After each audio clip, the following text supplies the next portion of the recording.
Today we have a 97 Ford F250. I've already replaced the speaker on the passenger side. The passenger side I always like doing first because you find all the little tricks pretty much, so that when you do the driver's door you do a better door on it, because a driver always sits in the driver's seat. You don't want to have a bad door or a missing screw or put back together wrong, because it's the first thing that'll be noticed. And besides, if you're doing the job right, you're going to take care of it anyways.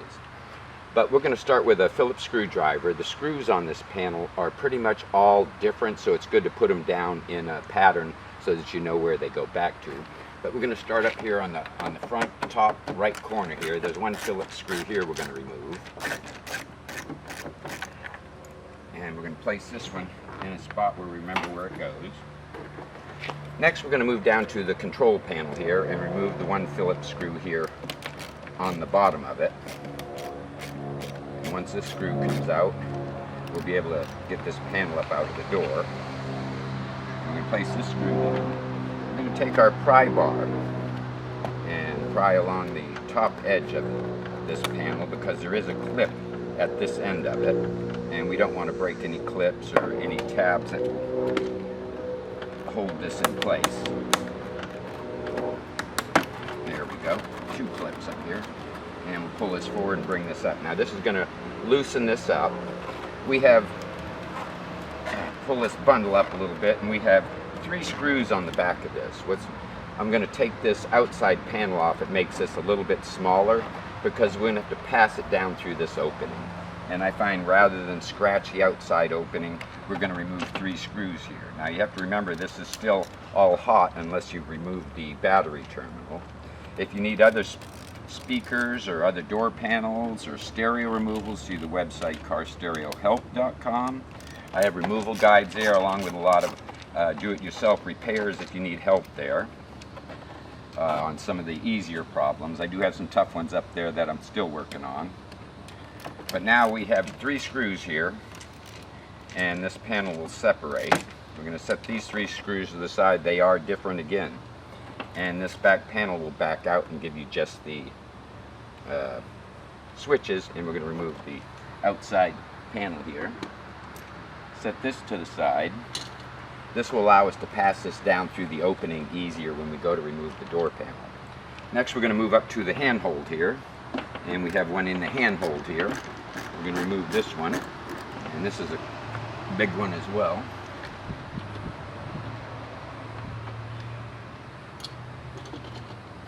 Okay, got all my screws situated so far.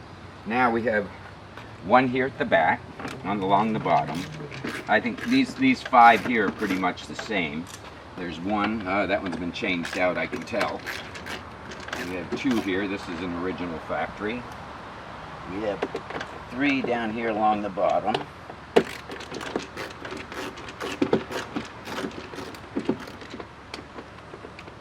Now that's an original.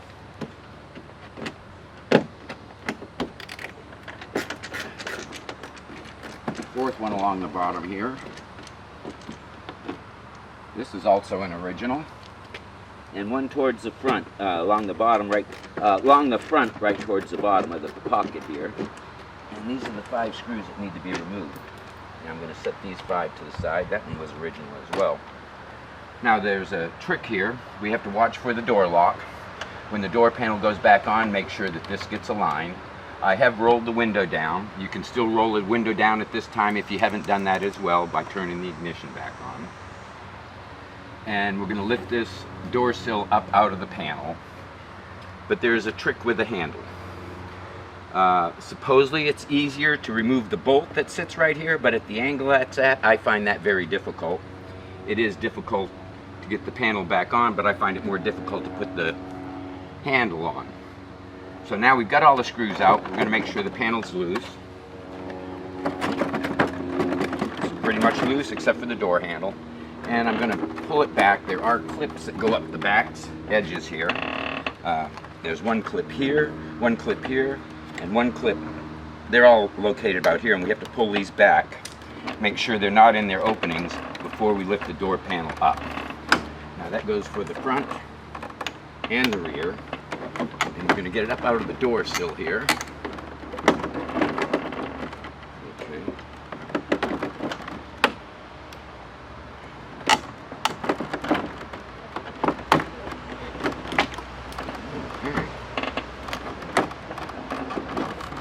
There we go, we got it out of the door sill. But we're still stuck on the handle. We also have a light here. Now we're going to reach in behind. The light bulb, the bulb is usually right about here. And we're going to take the base of that bulb and twist it quarter turn counterclockwise, and that will release it from the opening it's in. Once you get this apart, you'll see how easy this is. Now the trick is to get the door panel over the door handle and get the control panel down through the opening as well. So we're going to push this down a little bit, get it out of the way so it's not in our way later. We've got the light bulb disconnected, and it's just pretty much move it forward and off. Now we're going to check the back of the back panel, remove our control panel, and we're going to check the clips. And we happen to be missing one clip way up here at the end, which is not on the door panel, so we'll have to replace that. But we got a clip down here and 3 along the back, and make sure these all line up with their openings before you push the door panel on after it goes down into the door sill. Now we have several hooks here along the top of the door sill that have to get in behind the metal here in order to hold, but that is going to be a fun trip. Now we're down to the speaker. Now, depending on what you order for speakers, this one has a 4-bolt pattern. We are using 6.5-inch speaker to go in here, but I did notice on the other side that the 6.5-inch speaker fits the opening, but the screw pattern does not match. And again, these screws are all different. These are a 5.5 millimeter, which is a very small one here. And we're going to remove these 4. And probably on the website, hopefully you've seen if you've been to the website Car Stereo Help and looked at anything for your vehicle, you've seen that I have speaker phasing up there. That deals with the quality of the sound that you're going to get. In other words, if every speaker has a positive and negative, and we want to make sure the positive and negatives remain on the same sides. Hooking up a new aftermarket speaker, you can't always tell. If you use the original speaker, it's going to go right back into the original connector, and you don't have to worry about that. But on the side of the speaker, now that's removed, there's a trigger on one side, and we're just going to pry that up a little bit. And when we pry it up, it pretty much slips back and releases. Okay, there we go. We got our 2 wires. Now again, when it comes to aftermarket, depending on where you order speakers from, you're going to have a connector that mates to this that gives you your positive and negative. And then you can hook it up to your new speaker, or you don't have the connector. So what we're going to do here is the phase test. And by doing that, you want to, with our new set of speaker going in, they didn't supply the connector that mates to this, so we're going to have to cut it off, do our phase testing, and then install what they provided. They provided a 2-wire connector. One spade is larger than the other. They put a black stripe on one for the one that is negative. Now all we need to know is which one is positive and which one is negative here. And in order to do that, I want to save some of the wire out of the vehicle as long as I can, because it's easier to work with. So I'm going to cut these back about, I'd say about 3/4 of an inch.